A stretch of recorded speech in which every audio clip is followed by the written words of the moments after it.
Menteri Keuangan Purbaya Yudi Sadewa mengatakan, oh saya dulu di sebelah Pak SBY. Saya, menurut data saya, bukan uang domestik yang diguyur. Itu di Maret 2009, ada quantitative easing the Fed. The Fed lah yang mengguyur market. Jadi yang namanya BI rate itu, fungsinya, satu, mengendalikan uang beredar di masyarakat, M0, mengendalikan uang beredar di perbankan sebagai basis likuiditas. Tujuannya adalah agar ekspor-impor sektor real bisa bergerak. Waktu 2005-2006 itu, betul Bang Fobri. M0-nya naik kan? Naik. Nah, berarti kan harusnya terjadi perputaran ekonomi dong? Ya, tapi M1 ini turun. Counter cyclical itu gagal sebetulnya. Si eksportir meskipun menikmati yang namanya nilai tukar kita yang melemah, harusnya didapat banyak, uangnya nggak dibawa, nggak disimpan di sini. Setiap ekses likuiditas itu datangnya dari kebijakannya The Fed, BI, bukan dari BI. Kalau The Fed-nya dalam posisi yang cyclicalnya itu adalah ngerem, sekarang mau di counter cyclical oleh BI melawan itu, berdasarkan hitungan saya, long term itu nggak kuat. Dan bahkan cenderung menimbulkan crowding out terhadap M1 dan meningkat yang namanya volatility di T0, T2, dan T5. Itu yang bisa menjelaskan hari ini kenapa rupiahnya melemah terus. Ketika tax ratio ini tidak naik, ada dua kemungkinan. Bisa saja belanja pemerintah yang dibiayai dari penerbitan hutang itu memang tidak terkait dengan sektor produktif. Misalnya untuk bansos. Bisa juga disebabkan oleh yang namanya penghindaran pajak, Bang Febri. Ini yang menurut Menteri Keuangan Purbaya yang sudah inkrah, ya, terlibatkan 200 nama, totalnya 60 triliun. Kalau memang Menteri Keuangan Purbaya Yudi Sadewa mau melakukan penegakan hukum, tentu kita dukung. Yang disebut 200 itu, putusannya ada semua. Cuman kan putusannya ada 2000 putusan, saya lihat. Kalau mau nendang jangan tanggung loh. Saya ngomongin aja.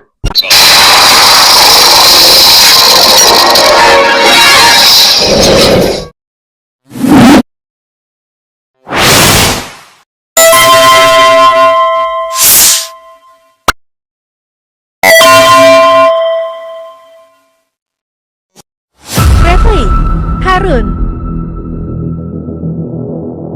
People's Opinion.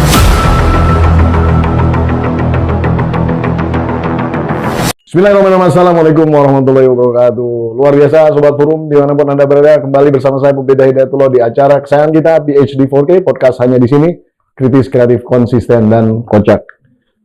Paket kebijakan ekonomi pemerintah telah diumumkan oleh Menko Ekonomi Erlangga Hartarto dan juga Menteri Keuangan Purbaya Yudi Sadewa. Namun beberapa hari kemudian terjadi volatilitas rupiah terhadap dolar yang konon kabarnya, bukan konon kabarnya lagi, berdasarkan grafiknya itu mengkhawatirkan sekali. Trennya naik, artinya melemah rupiah terhadap dolar. Nah, jika memang demikian, apakah yang akan terjadi tentu di dalam konteks ekonomi ke depan? Di studio sudah ada pengamat ekonomi yang luar biasa, sahabat saya, Bung Yanuar Rizky. Kita bahas urusan masalah ekonomi. Kira-kira dolar bisa 17.000 kan? Menurut saya sih dia akan ke keseimbangan baru ya. Pasti ke situ lagi. Keseimbangan baru. Artinya kalau keseimbangan baru itu kan sebenarnya bergeser, susah balik lagi ke belakang ke yang lama gitu kan sebenarnya kan.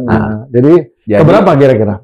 Ya kalau kelihatannya sih mungkin di akhir tahun dia akan ke 17. Nggak akan lebih gitu. Cuman nanti batas bawahnya, kalau kemarin kan batas bawahnya tuh di 16.200. Nah mungkin kalau menurut saya ntar batas bawahnya akan di 16.5. Iya. Gitu loh. Nanti dia akan volatilitas lagi di situ. Nah yang harus dilihat tuh kan sebetulnya artinya rupiah ini sejak tapering off-nya The Fed 2011 selalu pelan tapi pasti ke keseimbangan baru yang ke atas terus. Meskipun, jadi sebenarnya walaupun ada kegiatan dari kita untuk melakukan kebijakan ekonomi sebenarnya nggak pengaruh. Apa karena memang selalu referensinya The Fed? Apa gimana? Gini, untuk menjawab itu, Bang Pompi ya, kita jawabnya dari sudut pandang analisis, ya, analisis dari sisi data. Nah, kalau soal ini saya sudah pernah melakukan long term research, jadi meriset jangka panjang, ya tentang pola uang beredar. Jadi gini, gampangnya ada dua variabel makroekonomi. Satu policy rate. Jadi policy rate itu suku bunga yang ditetapkan oleh bank sentral. Itu dianggap policy rate. Jadi ketika bank sentral itu menetapkan BI rate 7% atau 5%, itu adalah policy rate. Bukan karena respon terhadap data. Oh. Nah, policy rate yang baik itu, begitu misalnya saya menetapkan 5%, market akan ikut ke arah yang saya mau di 5%. Oke. Ya, jadi kerangkanya itu, Bang Pompi, kerangkanya itu sebetulnya setelah waktu Great Depression ya sampai ke pemulihan ekonomi Amerika, itu kan berlangsung yang namanya Keynesian, termasuk yang dikritik oleh Purbaya ya, 1930 uangnya seolah-olah berhenti. Nah, itu kan berlaku Keynesian. Nah, setelah Perang Dunia sebenarnya berlaku apa yang disebut dengan teori likuiditas Friedman. Gitu ya. Nah, Friedman ini kemudian menciptakan kegagalan pasar juga di tahun 78 yang jadi krisis Amerika Latin. Nah, tahun 80 itu mulai dikenal mix antara teori likuiditas dengan teori bunganya Keynes. Jadi gini, teori likuiditas dari Friedman itu ke arah utilisasi aset. Ya kan? Ini Milton Friedman. Jadi Milton Friedman itu dia teori likuiditasnya bahwa uang itu jangan dikasih bunga lah, biarkan dia mencari fluidnya sendiri ke pasar keuangan, utilisasi. Kalau dia diutilisasi ke sistem perekonomian dan sebagainya. Freedom of choice itu. Freedom of choice gitu ya. Nah, kalau Keynes kan enggak. Kalau uang dalam kondisi ekonomi tidak pasti, dibiarkan kayak begitu akan menimbulkan spekulasi berlebihan. Ya kan, yang akhirnya bisa menimbulkan ya crash dan sebagainya. Nah, pada waktu setelah krisis 78 gagal bayar di Amerika Latin, itu kemudian Amerika Serikat waktu itu gubernur Fed-nya Paul Volcker namanya. Ya, Paul Volcker dia melakukan yang disebut dengan kebijakan policy rate, inflation targeting framework. Jadi ditarget maunya inflasi berapa? Nah, misalnya inflasinya maunya 2 gitu. Maka Fed rate-nya dia ciptakanlah ke angka menuju 2, bukan 2 setelah terjadi baru kemudian saya menciptakan Fed rate. Tapi jadi memang di-manage untuk mengejar basis inflasi yang ditentukan tadi. Makanya kan muncul istilah ahead the curve. Jadi bank sentral yang sukses, yang berhasil, kalau dia bisa membuat policy rate-nya ahead the curve. Jadi kalau saya misalnya kasih 7 atau kasih 5, dua market ikut ke maunya saya, terutama mengendalikan inflasi. Tapi kan kalau di Amerika dia dual mandat, ada mengendalikan inflasi, juga ada untuk lapangan kerja. Dua hal ya kalau di Amerika Serikat. Nah, inflation targeting framework itu juga menjadi framework di Undang-Undang BI kita saat ini. Setelah LOI IMF. Jadi kalau LOI IMF, cara melakukannya itu dengan mengendalikan inflasi. Single mandat nilai tukar. Kalau di Amerika, menghitung basis target inflasi itu mungkin lebih mudah, karena kan mereka bisa mengontrol, ya maksudnya dia ruling currency lah. Artinya dia bisa ngebuang basis inflasinya juga keluar sebagian gitu kan. Nah, kalau di Indonesia kan berarti kita masih ada ketergantungan ke dolarnya juga. Nah itu gimana tuh? Ada 2 nih. Ada persoalan ekses likuiditas dari luar, ada persoalan uang domestik yang memang digerakkan oleh policy rate-nya BI. Nah, sekarang gini Bang Pompi, BI rate yang ditetapkan BI, tujuannya apa? Tujuannya untuk mengendalikan uang beredar di masyarakat. Nah, yang M0 ya, Purbaya. Dia juga tujuannya adalah untuk mengendalikan uang yang ada di perbankan, M1. Karena M1 ini akan jadi basis kredit, yang kemudian akan jadi ke M0. M1 yang ada likuiditasnya ini, itu juga bisa mengatur yang namanya ekspor-impor. Jadi yang namanya BI rate itu fungsinya, satu, mengendalikan uang beredar di masyarakat, M0, mengendalikan uang beredar di perbankan sebagai basis likuiditas. Tujuannya adalah agar ekspor-impor sektor real bisa bergerak. Ya. Nah, tujuannya kemudian apa? Kalau ini semua sektor realnya bergerak, M1-nya bergerak, M0-nya bergerak, inflasinya terkendali. Nah, di kita kemudian juga ada single mandat, ya. Tujuan pengendalian inflasi ini di Undang-Undang BI adalah single mandat dengan menjaga nilai tukar. Maka fungsi BI rate itu juga ada ke nilai tukar. Jadi ini yang saya lakukan simultan dari 1 Januari 2002 setelah kita pemulihan pasca Krisma sampai 31 Desember 2014. Jadi saya melihat determinan antara BI rate yang dikeluarkan setiap bulan oleh Gubernur Bank Sentral kita, Dewan Gubernur, pengaruhnya terhadap M0, ya, pengaruhnya terhadap M1, pengaruhnya terhadap ekspor-impor, pengaruhnya terhadap inflasi, pengaruhnya terhadap nilai tukar. Nah, dalam jangka yang long term, simultan dari 1 Januari 2002 sampai dengan 31 Desember 2014, hasilnya secara long term bahwa BI rate itu dia punya korelasi negatif dan signifikan terhadap inflasi nilai tukar. Nilai tukar. Jadi kalau misalnya BI rate-nya itu saya naikkan, maka rupiah akan menguat. Kalau BI rate-nya saya turunkan, rupiah Proven lah itu ya. melemah. Ya, proven tadi saya By data. by data. Ya. Kemudian karena pengelolaannya seperti itu, maka inflasi bisa dikendalikan. Jadi sebetulnya kalau kita lihat bahwa pengaruh nilai tukar yang misalnya orang banyak bilang, kenapa kita nilai tukar buat lemah aja? Karena tujuannya untuk ekspor.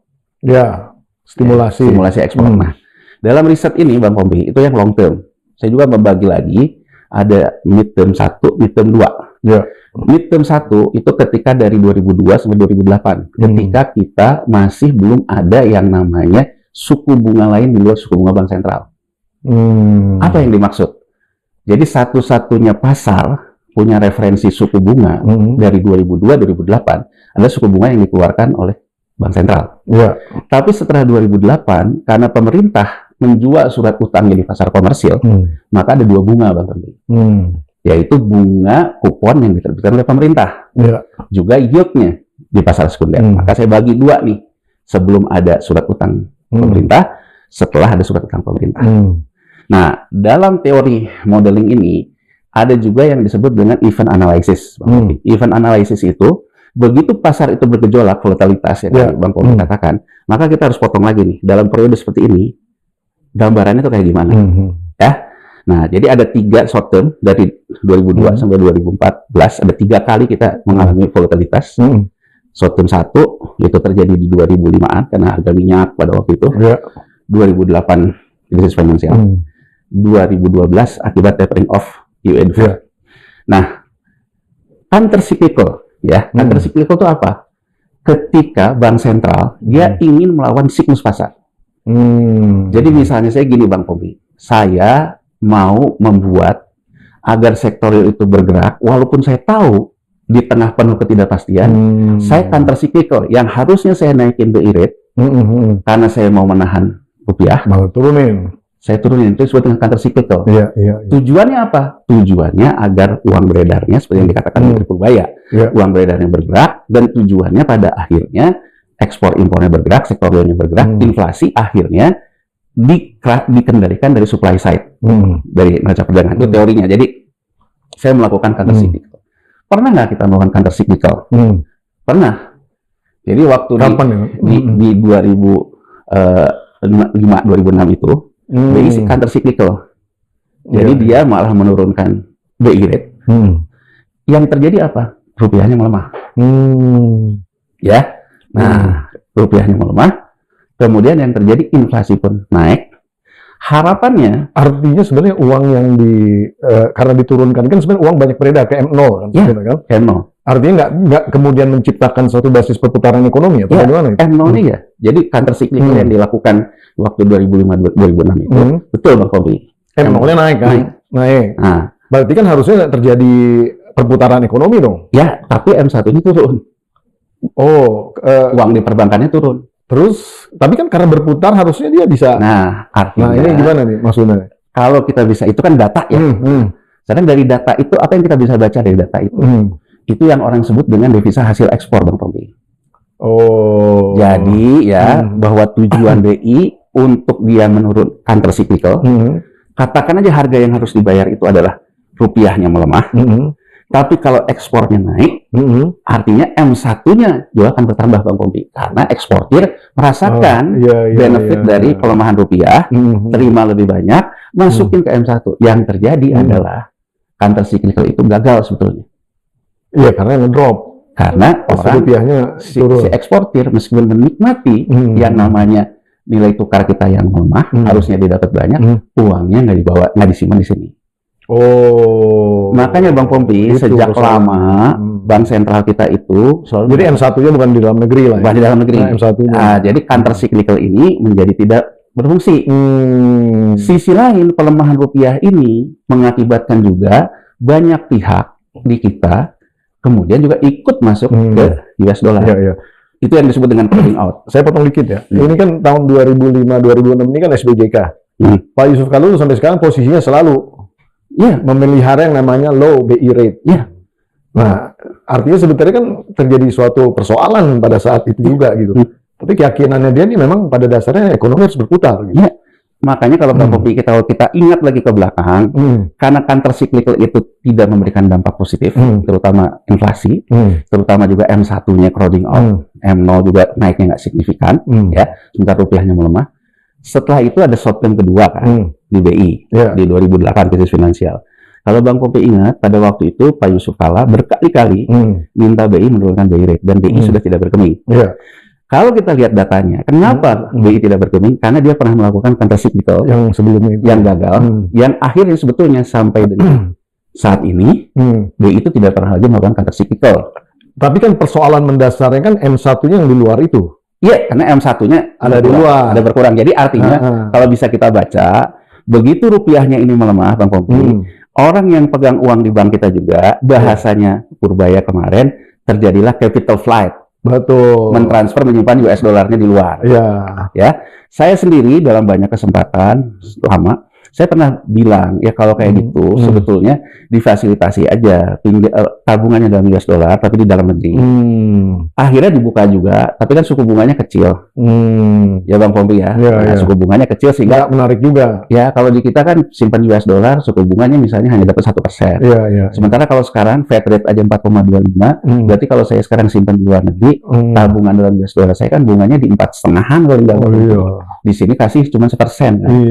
Ya kan, jadi akhirnya kan ya crowding out sendiri gitu, dia akan keluar sendiri.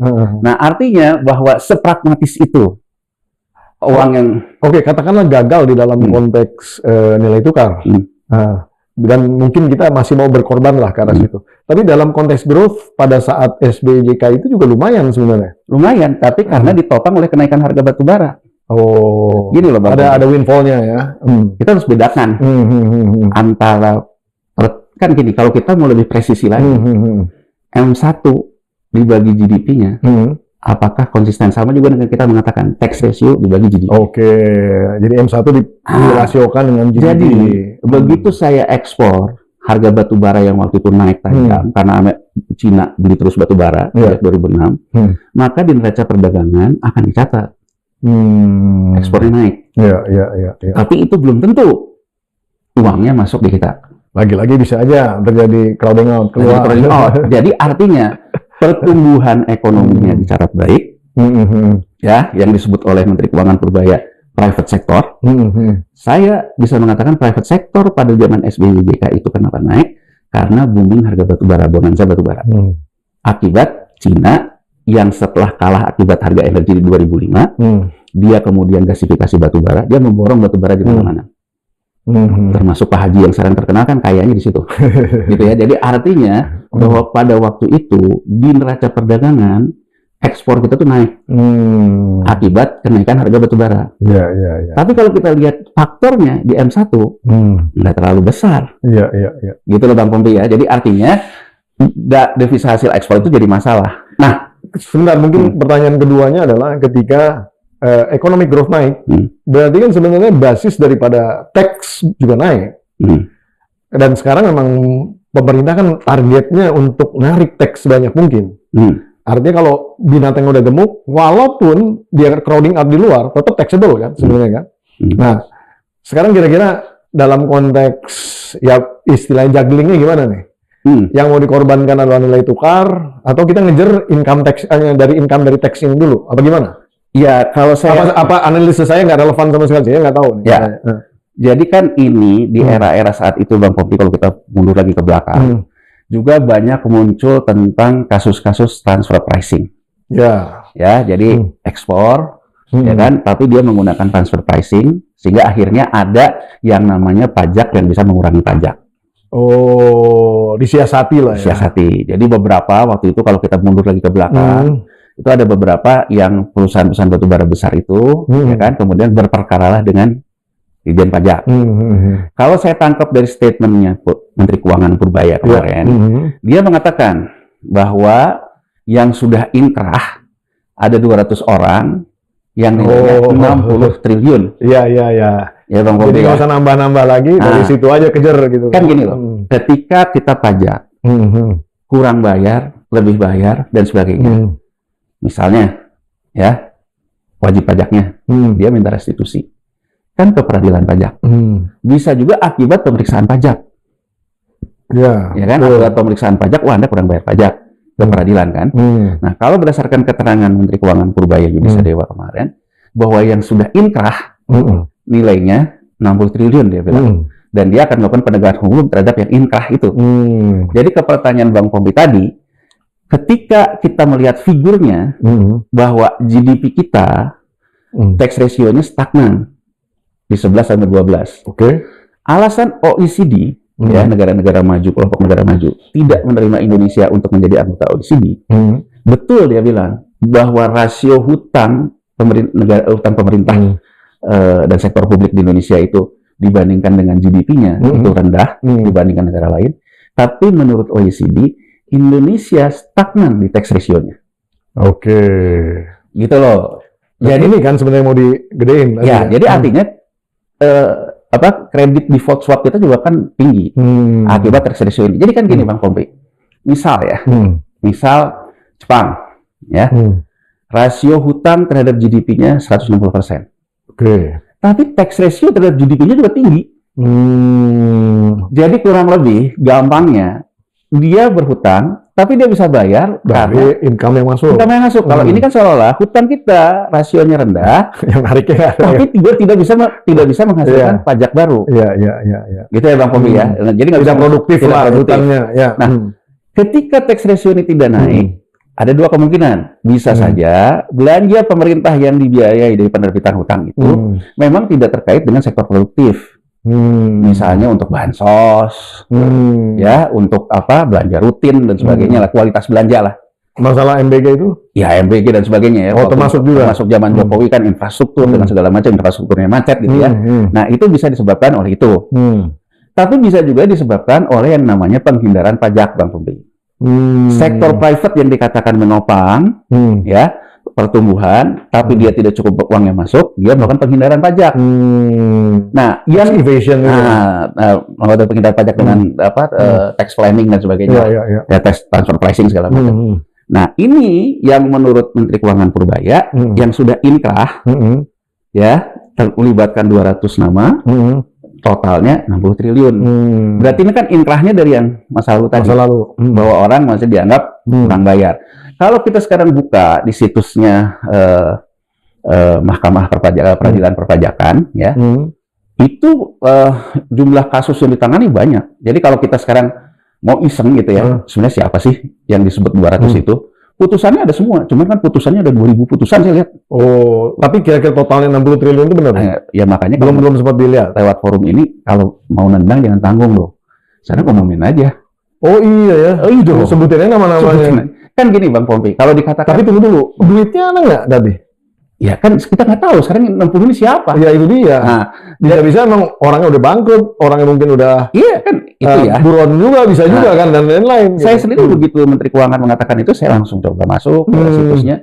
Cuma kan putusannya banyak banget Bang Pompi. Jadi 2000 itu diumumin. 3000 kan. 3000. Satu putusan PDF. Kan kita nyariin satu-satu. Yang inkrah itu yang mana? Harus pakai AI itu. Kalau kita iseng nanti kita bisa kerjain. Kita download dulu.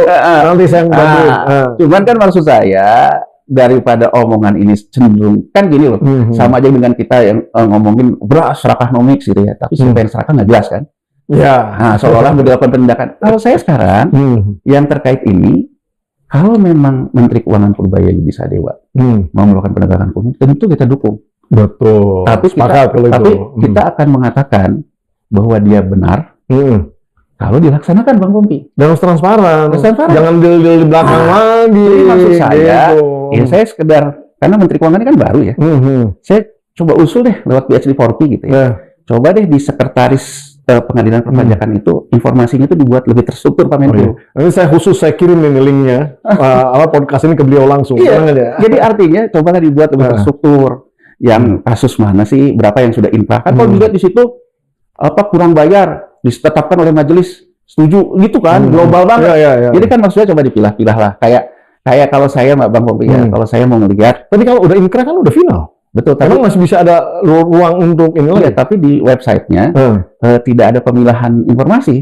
Oh. Jadi yang ada itu semua putusan di-upload gitu loh Bang Fobi. Iya. Cuman ditulis ada berapa kasus, ada berapa yang belum selesai, tapi tidak di-upload gitu loh. Misalnya kan harusnya itu kan ada juga yang di-upload yang sudah inkrah. Ya kan, para pihaknya disebutin aja emang daripada masa kita bacain satu putusan satu-satu. Kalau sekarang dikatakan terbuka nggak terbuka, tapi saya lihat itu ada paling tidak bukan nama orangnya, mungkin nama perusahaannya gitu kan, bisa aja kan. Iya, artinya kan bahwa informasi ini kan informasi publik lah. Ya kan, jadi artinya kan kita juga bisa mengawasi ya bahwa betul nggak penegakan hukumnya akan dilakukan. Ya kalau nggak diumumin, kita paksa untuk diumumin. Iya, tapi kalau sekarang nanti netizen turun ke jalan lagi. Nih. Tapi kalau sekarang orang tanya, barangnya itu di mana? Masuk aja ke sekretariat peradilan perpajakan. Saya udah masuk, ya kan? Nggak perlu login kan? Langsung semua buka. Semua putusan ada. Saya klik satu. Panjang putusannya. Karena semua risalah PDF semua ya? PDF semua persidangan kan kita kalau bacain 3.000 sampai 200 kan lumayan juga. Sejago-jagonya kita juga baca. Lumayan kan dalam artian ya saya mendorong Menteri Keuangan jangan tanggung dong, umumin aja. Kan udah inkrah. Ya kan udah inkrah. Kalau sekarang ditanya, oh kita terbuka kok. Benar terbuka. Saya juga lihat kok ada sekitar 3.600 putusan gitu. Cuman kan berarti kalau putusan itu berarti ada nama ada. Si wajib pajaknya. Bagus kok. Jadi berarti jumlahnya pun ada dong. Ada. Jadi jumlah yang harus dibayarkan. Jadi saya coba klik ya satu ya kasusnya apa. Bahkan runtut di persidangan tergugat ngomong apa, pihak DJP ngomong apa. Nanti ada pertimbangan anggota majelis hakim perpajakannya. Nah, sekarang pertanyaan saya juga lagi mempelajari struktur dokumen itu. Yang pertanyaan saya, kalau di mahkamah perpajakannya, yang disebut inkrah itu gimana? Karena kan dia bisa banding juga ke MA kan Bang Bobi. Oh, belum final. Jadi belum final dan mengikat. Saya nggak tahu ya. Itu kan makanya harus dijelaskan oleh pihak Departemen Keuangan. Iya. Ya kan, karena kan saya juga coba iseng ya, ternyata di website putusan Mahkamah Agung juga ada soal peradilan perpajakan gitu loh. Jadi saya takutnya tuh yang ada di... Tapi kan satu putusan itu adalah satu hal. Nagihnya ada hal yang lain. Oh iya, lain. Tapi maksud saya kan seolah-olah... Belum tentu gampang maksud nagihnya gitu. Artinya yang disebut dengan penghindaran pajak yang melakukan tax ratio kita naik, sementara di GDP-nya dicatat dia ekspor, ada penghindaran pajaknya, artinya kan itu yang mau digarap. Ya kan? Mungkin ada satu hal yang perlu sedikit disinggung. Ini... ibaratnya kan ini sebenarnya seolah-olah ada menteri baru tiba-tiba ngelihat barang ini, gitu kan? Kenapa menteri yang lama Sri Mulyani nggak ada perhatian sama sekali ke sini? Itu mungkin pertanyaannya. Kalau saya ngelihat ya, ini bukan membanding-bandingin ya, tapi maksudnya kan ini kan udah sebenarnya kan masa lalu ini kan, bukan masa sekarang gitu loh. Kalau saya lihat sih dua hal ya yang dilakukan waktu era Sri Mulyani ya. Dia membentuk Satgas BLBI ya untuk melihat bahwa orang yang dulu dapat BLBI untuk ya Robin Hood juga. Kalau kurang-kurang bayar ya sekarang yang termasuk dulu kan kalau nggak salah Pak Mahfud ya itu juga yang Polhukam. Dua Satgas BLBI terus terkait dengan piutang negara, terkait dengan perpajakan. Saya nggak tahu ya waktu era itu gimana kan gitu ya. Cuman kalau menurut saya memang kalau stylenya kalau Purbaya Yudisadewa ini dia memang tipikal orang market, ngomong duluan, ahead the curve, urusan belakangan, ya kan? Nah, kalau yang kemarin kan kalau saya lihat memang gayanya gaya stabilitas ya. Tapi kan kalau dilihat ya nggak tahu juga mungkin dia juga ada melakukan penagihan, melakukan segala macam ya. Tapi nggak kedengeran dan nggak pernah ngumumin seperti ini juga kan? Iya, karena memang stylenya beda misalnya. Gitu ya. Stylenya itu kalau ya stylenya gini lah. Satu gaya bapak-bapak. Kalau bapak-bapak kan ibaratnya, ya udah saya kasih. Tapi kalau enggak, awas lu. Tapi kan kalau sama ibu-ibu jangan lah, nanti kamu celaka apa kan gitu. Iya. Jadi ini kan persoalan style juga ya. Canggih nih analoginya. Ya kan style juga. Jadi ya untuk fairnya ya kita mesti lihat ya. Jangan-jangan ini juga sebenarnya sudah berjalan sampai di ini dia menggunakan ini dengan gaya bapak-bapak ya yang ngomong duluan. Nah itu soal perpajakan. Oke. Counter cyclical tadi itu menarik ya. Kalau misalnya kemudian naik growth-nya seperti yang diumbar oleh Purbaya juga gitu bahwa 8% itu nggak susah sebenarnya gitu. Apakah mungkin dengan pendekatan seperti ini bisa mencapai gitu ya growth seperti itu dan walaupun yang dikorbankan tadi nilai tukar gitu. Ya kan mungkin aja dia berpikiran udah tinggal tukar belakangan lah. Yang penting growth-nya dulu nih sehingga banyak yang bisa dipajakin dan lain-lain. Nah, pertanyaan saya, apakah mungkin itu yang dipikirkan ke arah sana atau jangan-jangan nanti malah nggak dapat dua-duanya?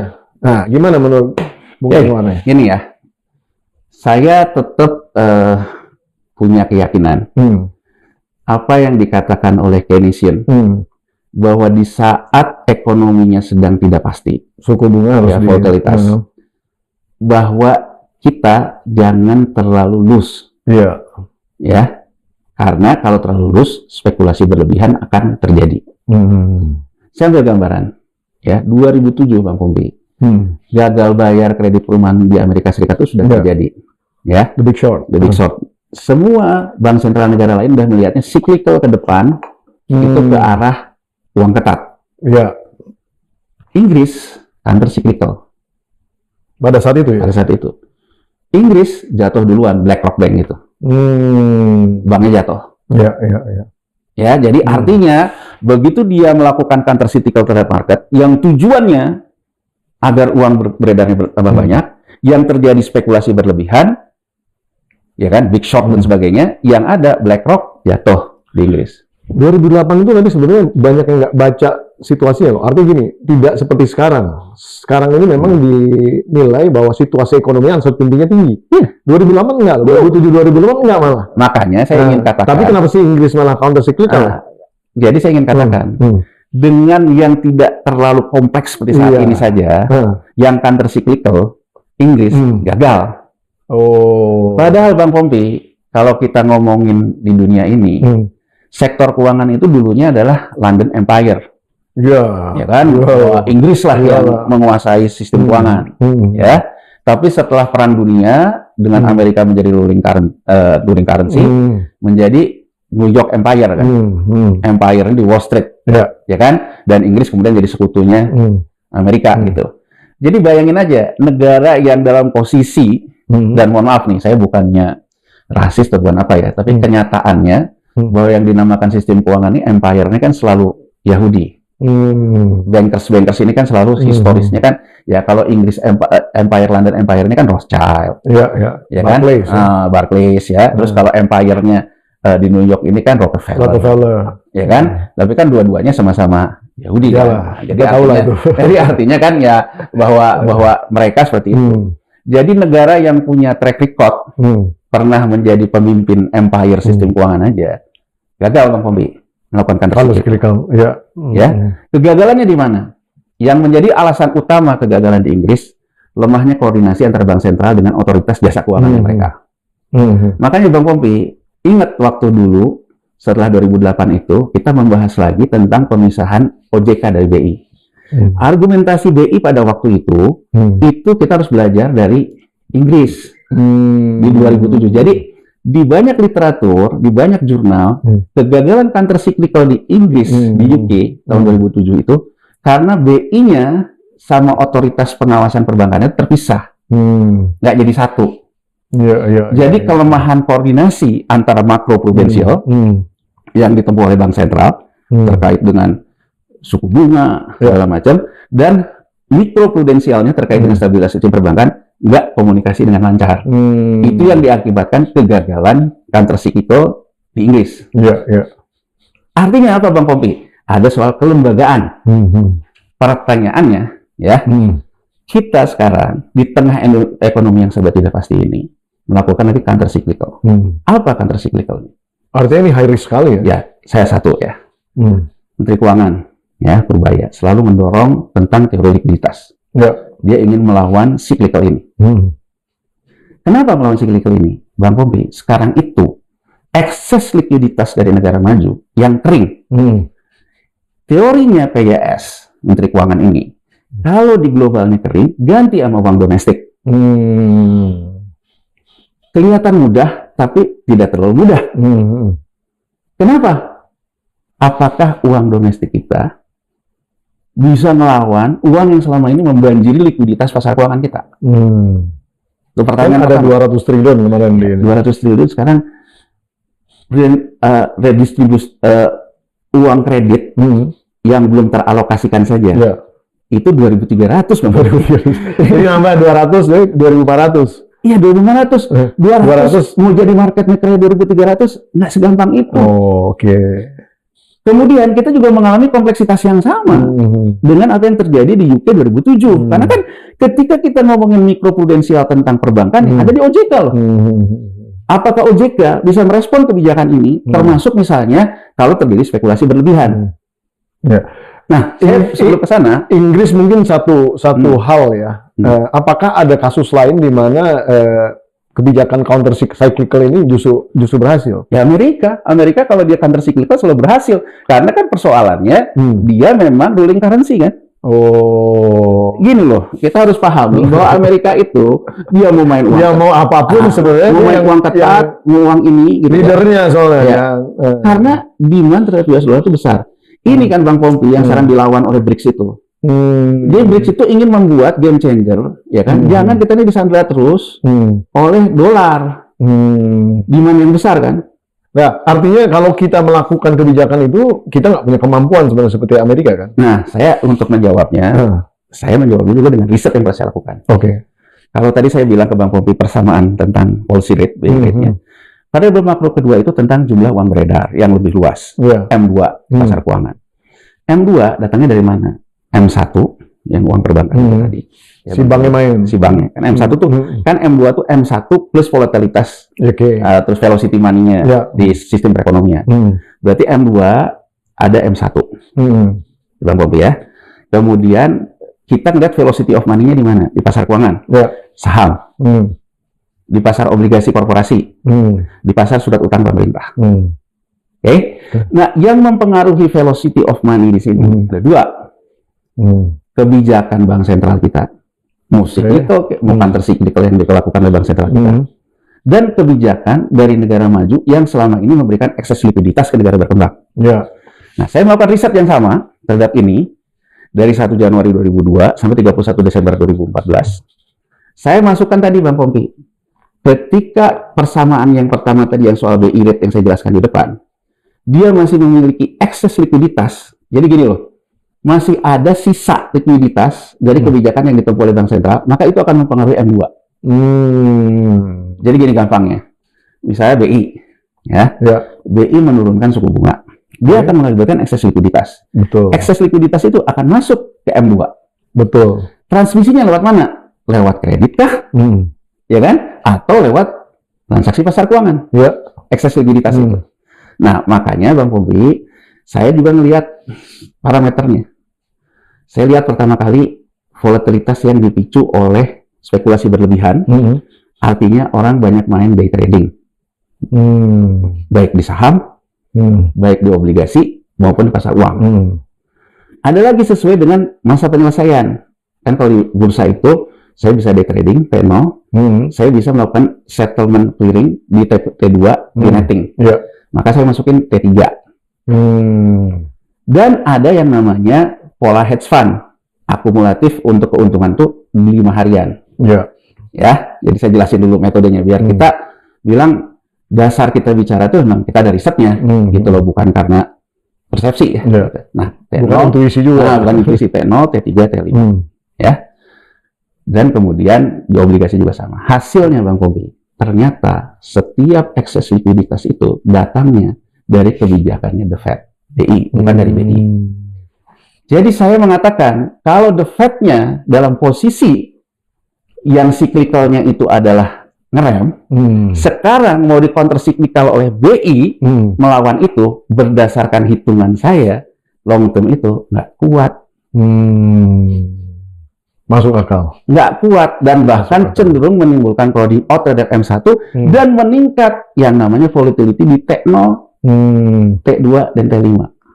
Itu yang bisa menjelaskan hari ini kenapa rupiahnya melemah terus. Itu mungkin dari sudut pandang persamaan, sudut pandang riset. Tapi saya ingin menunjukkan Maret 2025, Maret nih, kita itu mengalami anomali. Kita pernah bahas ini sebenarnya. US dollar index itu yang sudah sampai ke 104, 110, dia mulai melemah lagi, Bang Pompi. Karena dari mulai diturunin. Ya. Tapi ketika dia sudah turun, rupiah kita malah naik. Sementara Euro terhadap US dollar udah balik lagi ke 0,8, pound sterling udah balik lagi. Kita nggak balik. Kita malah ke atas. Ya, artinya apa? Ada ekses likuiditas dari BI rate yang justru populis tidak melakukan naik gitu. Ekses ini kemana? Masuknya volatility-nya naik, Bang Pompi.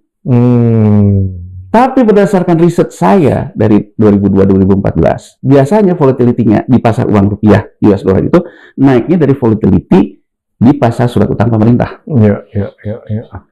BI dan pemerintah sudah menyadari, Bang Pompi. Jadi sejak 2003 sebetulnya asing yang sudah mulai keluarin surat utang kita dibeli sama BI. Jadi BI akumulatif. Jadi yang dulunya itu asing 40, sekarang asing itu udah turun, BI yang ambil. Jadi saya ingin mengatakan bahwa peran volatility pasar uang yang menggunakan surat utang negara yang tadinya dipakai oleh asing sudah diambil oleh BI. Harga kekunci. Nah, kalau harga kekunci, liquidity-nya jadi kering kan, karena BI tidak lakukan trading kan. Betul. Cenderung keep agar harganya tidak bergerak. Kenapa, Bang Pompi? Karena kalau digerakkan, harganya turun. Ini pernah terjadi di 2016. Surat utang negara kita, SUN, SBN itu, sempat ke harga 92. Waktu itu OJK melakukan stress test. OJK bilang sampai 92 pun KAR perbankan masih aman. Hitungan saya sih, Bang Pompi, berdasarkan model yang saya buat, KAR perbankan akan mengalami masalah ketika di 87 harganya. BI sekarang tahan terus di 97-98 loh, Bang Pompi. Terlepas dengan bahasa dicekek itu loh, Bang Pompi. Ya, nah sekarang apa yang terjadi? BI populis kan, turunin BI rate-nya. Tapi Bang Pompi, yang namanya kupon surat utang negara kita itu rata-rata 6,5%, paling kecil 5, yang 10 ada. Bayarnya pakai apa itu? Ya bayarnya ya dibayar lah. Tapi saya ingin menggambarkan gini loh. Enggak, bukan karena mencetak uang atau gimana? Enggak. Ya pemerintah bayar. Ya termasuk BI ya. Tapi saya ingin menggambarkan gini loh. Artinya apa? Ada dua suku bunga di kita. Suku bunga policy rate, BI rate, dan suku bunga surat utang pemerintah. Amerika Serikat ketika dia menguncurkan likuiditas di 2008, yang itu juga masuk ke kita. Jadi mohon maaf nih, kalau Menteri Keuangan Purbaya Yudi Sadewa mengatakan, oh saya dulu di sebelah Pak SBY, saya menurut data saya bukan uang domestik yang diguyur. Itu di Maret 2009 ada quantitative easing the Fed lah yang mengguyur market. Jadi uang likuiditas itu banjirnya dari eksternal. Ya itu riset model saya. Ya kalau sekarang riset kan dicoba sama riset, Bang Bopi. Jadi kan statementnya PYS ini nggak sesuai. Menurut riset saya nggak begitu. Menurut riset saya likuiditasnya banjir karena The Fed pada waktu itu melakukan countercyclical lagi. Dia guyur lagi market. Tapi Bang Pompi, apa yang dilakukan oleh The Fed pada waktu itu? Suku bunga yang dikeluarkan oleh surat utang pemerintah itu rendah. Inflasinya juga disetting rendah. Jadi antara Fed rate dan kupon surat utang pemerintah Amerika Serikat itu nggak ada bedanya, Bang Pompi. Maka dia akan jadi effective rate. Kita, Bang Pompi, begitu masuk di 2008 ke pasar utang surat komersil, ada yang 10, ada yang 12 hubungannya. BI rate-nya di 6. Berarti yang jadi bunga yang mana coba? Yang 10. Jadi, saya ingin mengatakan, Bang Pompi, game changer-nya, kalau kita ingin main pakai teori likuiditas itu, berarti pemerintah harus menurunkan kupon surat utang pemerintahnya. Maka efektivitas yang namanya suku bunga dasar kredit akan turun. Ya? Nah, sekarang yang terjadi, kuponnya aja rata-rata di 6,5, yield-nya sampai ke 7%-an, BI populis, turunin terus BI rate-nya. Bunga ini gede. Orang crowding out nggak? Crowding out, lari ke, kalau sekarang yang dikatakan Pak Hotman, itu tujuan saya, kata Pak Menteri Keuangan kan begitu. Yang Hotman protes. Menurut saya Pak Hotman juga kayaknya pimpin juga. Kayaknya kesannya kayak cuma tahu main deposito aja, Pak. Saya yakin nggak begitu lah, kan kerugian juga banyak ya. Jadi kalau menurut saya, yang terjadi, kan kalau depositonya turun, ya saya pindahin deposito saya beliin aja surat utang pemerintah. Kuponnya aja udah 6%. Ini yang bisa menjelaskan crowding out dan kompi di M1-nya keluar. Berarti masuk ke M2. masuk ke M2, M2-nya masuk ke dipindahkan dari tadinya pegang deposito, pindahin jadi pegang surat utang pemerintah. Ya. Nah, karena ini juga transaksinya juga dia hedging juga dengan rupiahnya, terdampaklah rupiahnya melemah. Ini mungkin teknikalnya. Ya. Sekarang kita main yang bahasa mudah, persepsi. Di Maret itu semua mengeluarkan outlook rating. Posisi Indonesia tidak long dalam portofolio. Main short semua jadi. Main short. Kenapa? Menurut MSCI, menurut JP Morgan dan sebagainya, Indonesia akan mengalami tekanan fiskal.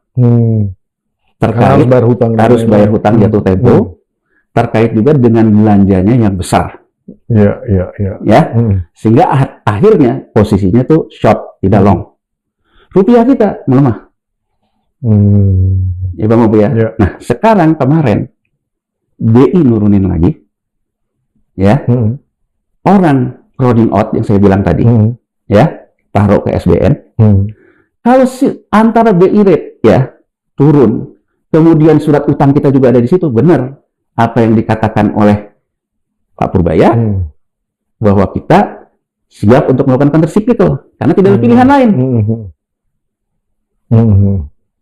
Ya, tapi kalau ada pilihan lain, market punya alokasinya, ya market akan mengalokasikannya. Belum Bang Pompi, kompleksitas saat ini berbeda betul dengan 2008 karena ditambah oleh geopolitik.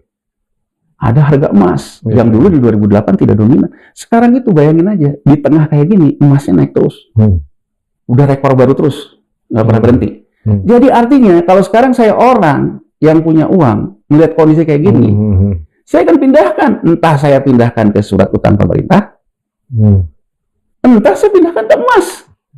Jadi saya ingin mengatakan counter cyclical ini secara pola long termnya kita bukan market makernya Bang Pompi. Market makernya itu adalah ekses likuiditas di luar. Ini kalau diteruskan, dipaksakan, kira-kira apa yang akan terjadi? Ya, banyak ekonom yang sudah memberikan warning ya, bahwa kita akan mengalami krisis fiskal gitu ya. Jadi antara pemerintahnya nanti terbebani oleh, kan gini Bang Pompi, kita lihat nih, defisitnya kemarin di APBN 2026 melebar kan, jadi ke 2,68 ya. Hutangnya juga naik 863, tapi itu penambahan hutang neto Bang Pompi.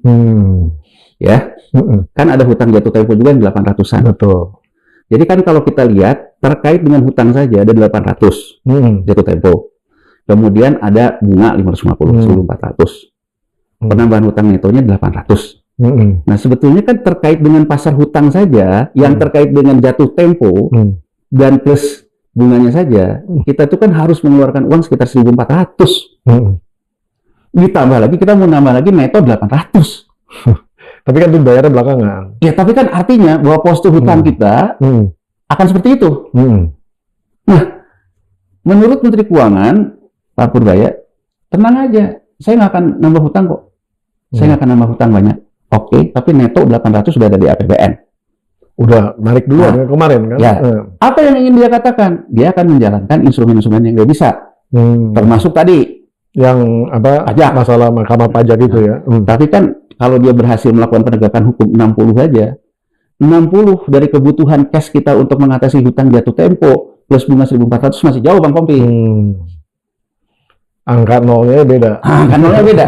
Nah, jadi maksud saya kalau ingin game changer, berarti entah itu negara maju kembali lagi melonggarkan ekses likuiditasnya, atau kita bisa membuat uang di luar sistem yang bisa digerakkan oleh domestik masuk ke sistem.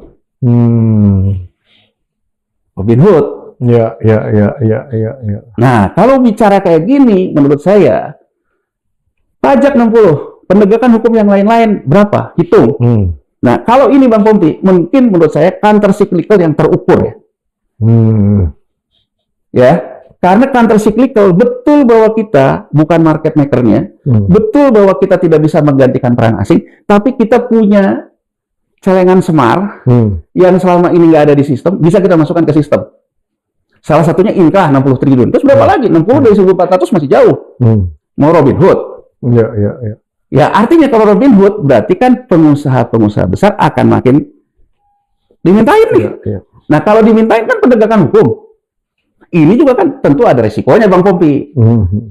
Ya kan? Kalau resikonya tidak tebang pilih, resikonya oleh penegakan hukum yang terukur, aparat penegak hukumnya juga nggak meres-meres gitu loh.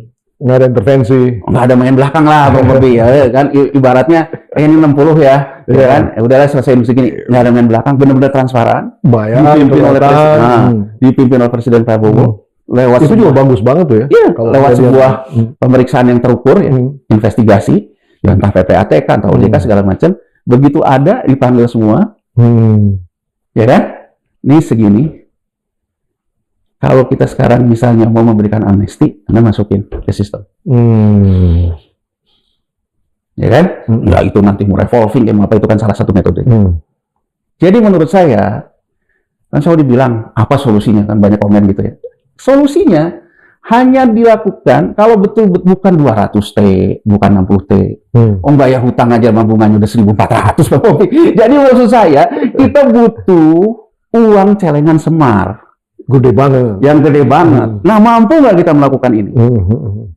Nah, resiko di dalam konteks ini berarti tinggi sekali ya. Tinggi. Melaksanakan counter cyclical ini. Nah, pertanyaan saya sebenarnya gini. Kalau kemudian gagal effort ini, kan berarti artinya kan sebenarnya persoalannya ada banyak hal nih.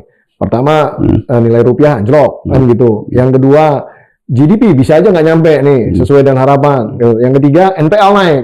Oh ini apa? Itu krisis atau gimana? Oh iya. Udah krisis ya? Gini, Bapak. Terus fallback skenario-nya gimana? Iya, saya... Apa bisa dilurusin? Atau memang udah kejerumus terlalu dalam gitu? Jadi, gimana itu? Saya lanjutin lagi riset yang saya lakukan. Jadi itu tadi 2 variabel. Ya, policy rate, BI rate, uang beredar, M2. Saya masukin semua data itu ke dalam perhitungan KAR perbankan. Ditambah rasio-rasio di perbankan, misalnya LDR terkait dengan penjualan kredit.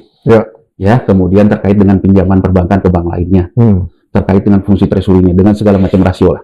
Jadi kalau misalnya ada yang penasaran, nanti di blog saya ada hasil riset saya itu, buklet disertasi saya, bisa dilihat di situ. Nah, hasilnya ternyata Bang Pompi, begitu di perbankan itu, begitu terjadi gejolak volatility, terjadi ketimpangan likuiditas. Ada bank yang berlebihan likuiditas, ada bank yang kekurangan likuiditas. Jadi ada bank yang kalah dan yang menang. Ya, kenapa Bank Senturi gagal? Karena proses yang dijadikan pinjaman ke bank lain tidak bisa dilakukan. Yang namanya kalah clearing itu. Kalah clearing. Ya, nah, tapi kan kita baru ngomong, belum pernah kita merasakan bahwa yang gagal itu surat utang negaranya gitu. Iya ya. Oh iya dong, kita kan sekarang masalahnya, saya ngomong kayak gini tuh bukan lebay ya. Karena memang berdasarkan riset saya, sekarang penentu likuiditas kita itu volatility dari surat utang negara. Itu riset saya. Jadi kan kalau surat utang negara ini mengalami kegagalan, mengalami segala macam, hancur semuanya. Nah, kalau surat utang negara yang gagal, itu kan porsinya di bank besar pun gede, Bang Pompi. Beda sama cerita Senturi yang cuma sekedar... Karena kan yang gagalnya bukan surat utang negara. Itu cuma 6,7 triliun. Iya. Jadi maksud saya, kalau sekarang rupiahnya terus melemah, pemerintah bisa menangani tidak gagal bayar. Menurut saya itu gini, poin utamanya apa? Jangan gagal bayar deh, jangan kayak Meksiko tahun 78, Argentina tahun 78. Pertama gagal bayar nggak bisa bayar bunga. Kemarin Menteri Keuangan Purbaya mengatakan, saya nggak suka tuh asing. Ya kan? Main rating kan gitu kan? Ya kan? Faktanya yang fair aja. Faktanya kita nggak pernah default. Betul. Tapi yang namanya analisa outlook, orang kan selalu melihat ke depan. Lu ada kemungkinan default. Betul, kita nggak pernah default tuh betul. Tapi maksud saya, kapitalisme itu kejam. Kapitalisme itu kejam. Jadi saya hanya ingin menyampaikan agar kita tidak terjadi crash, ya, yang akibatnya nanti besar. Maka fokus utama pemerintah, menurut saya, ya, jangan gagal bayar di 2025, 2026, 2027. Kalau 3 tahun ini kita lewati dengan baik, Bang Pompi, menurut saya baru deh kita bisa ngomongin tentang pertumbuhan yang kualitas segala macam. Jadi dalam 3 tahun ini menurut saya kita perlu mencegah itu. Tapi kalau kita seolah-olah selalu kepedean, dan gini loh, saya ingin menggambarkan gini, di mana kepedean itu muncul, ya? Ini kepedean dari perorangan atau Ya, dari yang ambil kebijakan. Yang ambil kebijakan. Sebenarnya gini Bang Bobi, ini ada kemungkinan ekses likuiditas di asing ini masuk lagi. Kenapa? Karena Trump, ya, dia nerbitin surat utang baru lagi. Itu ributnya sama Elon Musk. Jadi kalau dulu Trump itu tidak menerbitkan lagi surat utang, ya, mengatasi surat utang lama, maka kalau Amerika Serikat tidak menerbitkan surat utang lagi, yang namanya cetak uang, liquidity antara bank sentral dengan pemerintahnya tidak akan terjadi lagi, nggak akan ada uang ngalir ke debt market global. Dengan Trump sekarang menciptakan lagi hutang, ya, dan kemudian the Fed-nya juga dipaksa oleh Trump untuk turunin bunga lagi. Maka ada kemungkinan Bang Pompi, begitu ini dieksekusi, akan kejadian lagi kayak 2009, di Maret 2009. Uang ini ngalir lagi. Nah, dengan uang ini ngalir lagi, counter cyclical yang diambil sekarang ini, akan ketemu dewa penolongnya Bang Pompi. Tapi kan, maksud saya... Bukan karena effort kita. Iya, karena memang kan ada yang... Makanya dulu saya menyanggah sekali waktu Century, saya menyanggah pendapatnya bahwa ini akibat keberhasilan kita menangani saya sanggah karena itu berdasarkan the Fed mengeluarkan kebijakan yang itu. Nah kalau ini terjadi keluar dewa penolongnya, mungkin semua akan selesai. Kapitalisme menolong kapitalisme. Tapi saya juga mengingatkan situasi sekarang itu berbeda sama 2008 karena sekarang itu ada geopolitiknya, terutama terutama ada gerakan rakyat bawah ngelawan pemerintahnya dan lain-lain. Berbeda. Jadi ini vertikal, horizontal, udah acak adut lah ya. Dan bahkan kenapa US dollar index itu juga melemah walaupun rupiah kita lemah dari US dollar. US dollar sekarang dari mata uang negara lain lagi lemah Bang Pompi. Karena pasar kecewa. The Fed hanya nurunin 0,25. Jadi sinyal yang diharapkan pasar bahwa The Fed akan menopang penerbitan surat utangnya Trump ini belum tampak Bang Pompi. Belum tampak. Jadi artinya saya sih ingin mengatakan kita tuh realistis aja deh, rasional aja, ya kan? Nah rasional itu seperti apa? Nah, saya mungkin ingin mengatakan apa yang dikatakan oleh Prof. Sumitro, ya kan? Gimana itu? Prof. Sumitro kan mengatakan Bang Pompi, bahwa yang penting itu ICOR. Jadi ICOR itu berapa nilai belanja modal investasi dihasilkan, itu akan menghasilkan investasi yang lebih tinggi. Jadi kalau ICOR-nya rendah, berarti namanya stimulus fiskal, belanja fiskal itu berhasil. Tapi kalau ICOR-nya tinggi, gagal. Menurut Prof. Sumitro, sepanjang yang saya baca dan sepanjang yang saya tahu, kalau kelembagaan ekonominya acak adut, maka akan terjadi bocor. Ada yang ngomong itu ya seringnya dulu ya. Ya. Tapi saya ingin mengatakan gini loh Bang Pompi, ada dua sinyal yang menurut saya harus dipahami secara dingin oleh Presiden Prabowo. Ya, pertama MBG. Ya, MBG sekarang banyak kasus. Ya, entah itu keracunan, segala macam. Ini menunjukkan bahwa kelembagaan ekonominya nggak siap. Ya, lemah.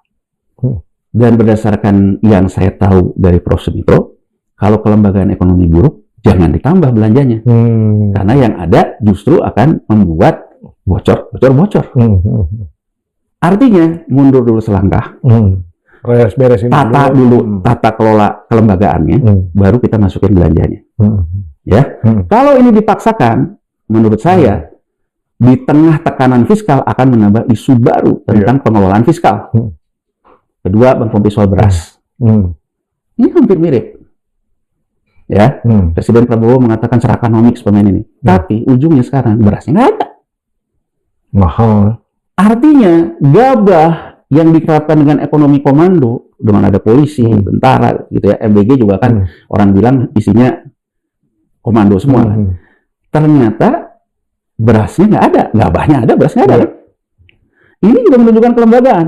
Jadi saya hanya ingin menyampaikan, termasuk ke Pak Menkyu, kelembagaannya nggak siap nih. Kalau kelembagaannya nggak siap, apa benar nih kita paksain belanja fiskal yang dibiayai oleh tekanan fiskal yang sedang terjadi dan populis counter cyclical. Ya kalau globalnya kemudian juga seperti harapan kita kayak 2009 balik arah lagi. Kalau enggak, menurut saya ya ini akan menimbulkan dampak yang besar dan jauh lebih besar dari krisis perbankan. Jadi saya hanya ingin menyampaikan aja gitu. Game changernya, musuhnya sektor real karena pemerintah membiayai defisitnya sejak 2008 dengan menerbitkan surat utang yang bunganya juga di atas BI rate. Bagaimana sektor real bergerak, Bang Bobi? Ya nggak? Jadi maksud saya, kalau kita mau pakai teori uang beredar, berarti kita punya satu teori, surat utang yang bunganya tinggi-tinggi ini harus ada yang beli dulu. Betul. Diturunin bunganya ke angka 2%. Caranya gimana? Ya mungkin Robinhood tadi.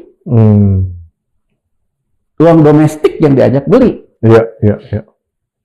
Ya, jadi dengan kata lain misalnya saja, ini yang semua ini, udah deh, yieldnya diturunin ke 3. Kalau sekarang kan yieldnya 7. Ya kan? Kalau yieldnya diturunkan ke 3, beli mahal dong. Di atas 100 dong. Iya. 113, 112. Yang suruh beli siapa? Ya sektor swasta. Tapi kan sektor swasta harus ada insentif dan disinsentif. Iya.